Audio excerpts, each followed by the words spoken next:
दबाएं। जब हम किसी को आदर्श पुरुष मानकर उसे इंसानियत के सबसे ऊंचे मकाम पर बिठा देते हैं, तब हम उस महापुरुष की भक्ति में इस कदर लीन हो जाते हैं कि हमें उस दिव्य पुरुष के कुकर्म नजर ही नहीं आते। हम भूल जाते हैं कि जिसे हम नबी, अवतार या युग पुरुष मान रहे हैं, दरअसल वो भी एक साधारण इंसान ही था। इतिहास में बहुत से साधारण लोग अपनी सियासत की वजह से इंसानियत के मसीहा मान लिए गए, या सियासत ने कुछ साधारण लोगों को मसीहा बना दिया। इतिहास ऐसे मसीहाओं से भरा पड़ा है। मसीहाओं की सबसे बड़ी समस्या ये रही है कि वे अच्छाइयों के प्रतीक बना दिए गए। साधारण इंसान से तो गलतियां भी होती हैं। इंसान के बुरे कर्मों को ही कुकर्म की संज्ञा दी जाती है, लेकिन मसीहाओं के मामले में ऐसा नहीं होता। जब कोई साधारण इंसान मसीहा बना दिया जाता है, तब उसके कुकर्मों को छुपा लिया जाता है। लेकिन कुछ कुकर्म ऐसे भी होते हैं जो उस मसीहा के वजूद के साथ इतनी गहराई तक जुड़े होते हैं कि छुपाना नामुमकिन हो जाता है। तब मसीहा के उन बेमिसाल कुकर्मों पर पर्दा डालने की कोशिशें की जाती हैं, और इसी कोशिश में मसीहा द्वारा किए गए हर बुरे काम का जस्टिफिकेशन तैयार किया जाता है। आज हम बात करेंगे ऐसे ही एक मसीहा की, जिसके नाम पर दुनिया का दूसरा सबसे बड़ा मजहब खड़ा है। हजरत मोहम्मद ऐसे ही एक साधारण व्यक्ति थे जो आगे चलकर पैगंबर बन बैठे। इस पैगंबर के जीवन से जुड़ी बहुत सी ऐसी बातें हैं जिन्हें जानकर हैरानी होती है कि कोई साधारण आदमी भी ऐसा कैसे कर सकता है।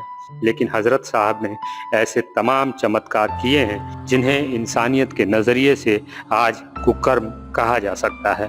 हजरत साहब ने कई शादियां की। उस दौर के हिसाब से इसमें कोई बुरी बात नहीं है, लेकिन 51 साल की उम्र में 6 साल की हजरत आयशा के साथ निकाह, ये काम बहुत ही शर्मिंदा करने वाला है। तमाम हदीसें हजरत आयशा की शादी की यही उम्र साबित करती हैं। बुखारी की हदीस के अनुसार निकाह के वक्त आयशा की उम्र 6 साल की थी। 3 साल बाद हजरत आयशा की रुखसती हुई। उस वक्त उनकी उम्र 9 साल और हजरत मोहम्मद की उम्र 54 साल थी। लेकिन शर्म की इस बात पर बेशर्मी का मजहब किस तरह से जिम्नास्टिक करता है, जरा वो भी देख लीजिए। हुआ ये है कि अरबी ज़ुबान में भी आदाद ऐसे ही बोले जाते हैं जैसे अंग्रेज़ी में है। यानी उर्दू में हम कहते हैं 22, तो 1 वर्ड बन जाता है। अंग्रेज़ी में कहते हैं 22, तो 2 लफ्ज़ बन जाते हैं। किसी जगह पर सित्तत अशर में से अशर गिर गया है, और बस उसके बाद कहानी चल पड़ी 6 साल 6 साल 6 साल। यानी 16 साल या 19 साल को अगर लिखना हो तो अरबी में इसी तरह 2 लफ्ज़ होंगे, तिसत अशर, सित्तत अशर। ये सूरत हाल हुई है। इस वजह से ये महज अफसाना है, इसकी कोई हकीकत नहीं है। तो ये सारी गुफ्तगू मैंने आपको सुना दी है। इसके अलावा भी बेशुमार कराइन हैं जिनसे मालूम होता है कि उनकी उम्र 16 से 19 साल के दरमियान थी जब ये रिश्ता तय हुआ है, और जाहिर है कि उसके कुछ बरस के बाद फिर उनकी रुखसती हुई। बकौल गामदी साहब, निकाह के वक्त बीबी आयशा की उम्र 16 साल थी, और जब आयशा 19 की हुई तब उनकी रुखसती हुई। लेकिन उनकी उम्र का एक नुक्ता गायब होने से 16 साल की जगह 6 हो गया और 19 की जगह 9 बाकी रह गया। तो जनाब, यही नुक्ता नबी की उम्र से क्यों नहीं गायब हुआ? 16 और 19 से एक एक नुक्ता गायब होकर वो 6 और 9 बन गए। तो निकाह के वक्त नबी की उम्र 51 साल थी, और 3 साल बाद जब वो अपनी इस कमसिन शरीके हयात को घर लाए तब उनकी उम्र 54 साल थी। यदि आयशा की तरह ही नबी की उम्र का नुक्ता गायब हो जाता, तब वो निकाह के वक्त 1 साल के ही रह जाते, और जब 4 साल के होते तब उनकी रुखसती होती। गामदी साहब अपने मसीहा के कुकर्मों पर पर्दा डालने के चक्कर में ये भी भूल गए कि उनका पूरा मजहब उन्हीं हदीसों की बैसाखी पर खड़ा है जिन्हें तोड़ मरोड़ के 6 साल की बच्ची को 16 साल की साबित कर रहे हैं। नमाज, हज, रोज़ा, मस्जिदें, तबलीगें, जमातें और तमाम इस्लामी कवायदें कुरान पर नहीं बल्कि हदीसों पर टिकी है। अगर ये हदीसें इतनी कमज़ोर साबित होती हैं कि 19 और 9 में फ़र्क ना कर पाएँ, तो पूरा इस्लाम ही भरभरा कर गिर जाएगा। गांधी साहब की इस पैंतरेबाजी पर मौलाना तारिक मसूद क्या कहते हैं, जरा वो भी सुन लीजिए। एक साहब हदीस से साबित कर रहे हैं कि हजरत आयशा की शादी के वक्त उम्र 19-17 साल थी। इसके बारे में सही बात किया है। हजरत आयशा के निकाह के वक्त उम्र, रुखसती के वक्त उम्र 9 साल थी। जो लोग कह रहे हैं ना 17 साल थी, उनके दलाइल भी मैंने सुने हैं, उनके दलाइल मजबूत नहीं है। और ये पता है क्यों कर रहे हैं वो ये ऐसा? वो ये इसलिए कह रहे हैं कि वो समझ रहे हैं कि हम इस्लाम का दिफा कर रहे हैं। क्योंकि गैर मुस्लिम जब सुनता है यार 9 साल की बच्ची का निकाह 50 साल के नबी सल्लल्लाहु अलैहि वसल्लम से हो गई, तो बड़ी अजीब बात है। तो वो समझते हैं कि हम ये जब करेंगे कि नहीं भाई 17 साल थी या 19 साल थी, तो गैर मुस्लिम मुतमईन हो जाएंगे।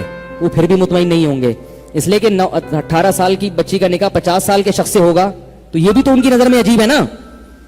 गोरे तो कहते हैं 50 साल का बंदा हो तो 49 साल की खातून हो, ठीक है ना। बल्कि जब बंदा 50 साल का हो तो निकाह करे ही नहीं, अब थोड़े दिन रह गए, क्या करना है निकाह करके। तो आप उनको मुतमईन नहीं कर सकते। हमारा एक अलग कल्चर है।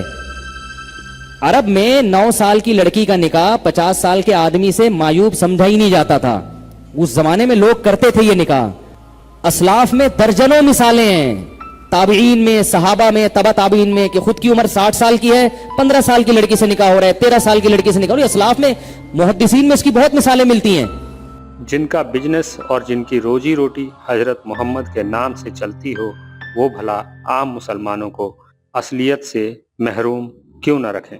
सच तो यही है कि बुढ़ापे की उम्र में हजरत मोहम्मद ने 6 साल की बच्ची से निकाह किया, और जब ये बच्ची 9 साल की हुई तो उसे रुखसत करवा कर अपनी बेलगाम हवस की सेज पर ले गए।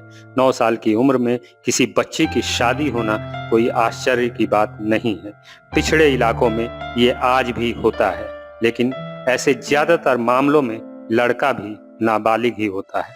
आज भी अगर कोई 51 साल की उम्र में किसी नाबालिग लड़की से शादी की बात करे तो यह उस आदमी की खिनौनी मानसिकता ही मानी जाएगी।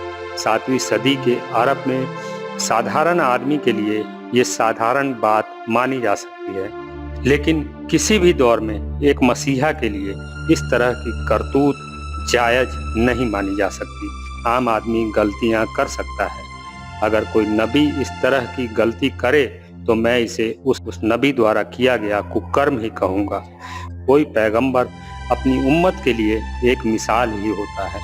उस नबी के बाद उसकी उम्मतें उसके नाम की माला जपती हैं, उसके कारनामों की नकल करती हैं और उसकी सीरत पर चलते हुए उसे सर आंखों पर बिठाए रखती हैं। हजरत मोहम्मद के मर जाने के बाद आज तक मोमिन नबी की सीरत पर ही तो चल रहे हैं और 7वीं सदी के पैगंबर की हर करतूत को 21वीं सदी के लिए सही मान रहे हैं। इसका नतीजा ये होता है कि अपनी कुंठित वासनाओं को शांत करने के लिए आज भी ऐसे लोग इस तरह के कुकर्म निर्लज होकर करते हैं और इस तरह का कुकर्म नबी की सीरत की आड़ में बड़ी बेशर्मी से छुपा भी लेते हैं। पहले ऐसा होता था। मौलाना शेर अली शाह साहब का पिछले साल इंतकाल हुआ है। उनकी उम्र मेरा ख्याल है 60-65 साल होगी और उनकी जो दूसरी बीवी थी 14 साल या 15 साल की थी। इसलिए आज हम जैसे मुल्हिदों का ये नैतिक कर्तव्य बन जाता है कि हम नबियों के इस फर्जीवाड़े से कौम को बचाएं और इन मसीहाओं के चंगुल से नई पीढ़ी को आज़ादी दिलाएं। फर्जी पैगंबरों ने अपनी फर्जी पैगंबरी की आड़ में औरतों का जमकर शोषण किया, तो अवतारों ने भी नारी की अस्मिता को रौंदने में कोई कसर न छोड़ी। अहिल्या, सूर्पनखा, सीता या ताड़का जैसी औरतों के साथ तथाकथित अवतारों ने धर्म की संस्थापना की आड़ लेकर हैवानियत का जो खेल खेला, उसे जानकर रोंगटे खड़े हो जाते हैं। इसलिए मैं बार बार ये कहता हूँ कि औरत के लिए कोई भी धर्म एक अभिशाप ही है। हमें हर हाल में अवतारों और नबियों की कुंठित परंपराओं को त्याग कर मानवता पर आधारित एक नई सामाजिक व्यवस्था का निर्माण करना होगा, जिसमें नबियों और अवतारों की पुरुषवादी कुंठित मानसिकता के लिए रत्ती भर की भी जगह न हो। तभी हम आधी आबादी की पूरी भागीदारी सुनिश्चित कर पाने में सक्षम हो पाएंगे। अगर आप मेरे विचारों से सहमति रखते हैं तो मुझे इस नंबर पर आर्थिक सहयोग भेज सकते हैं। मुझे आपके सपोर्ट की ज़रूरत है। इंसानियत जिंदाबाद।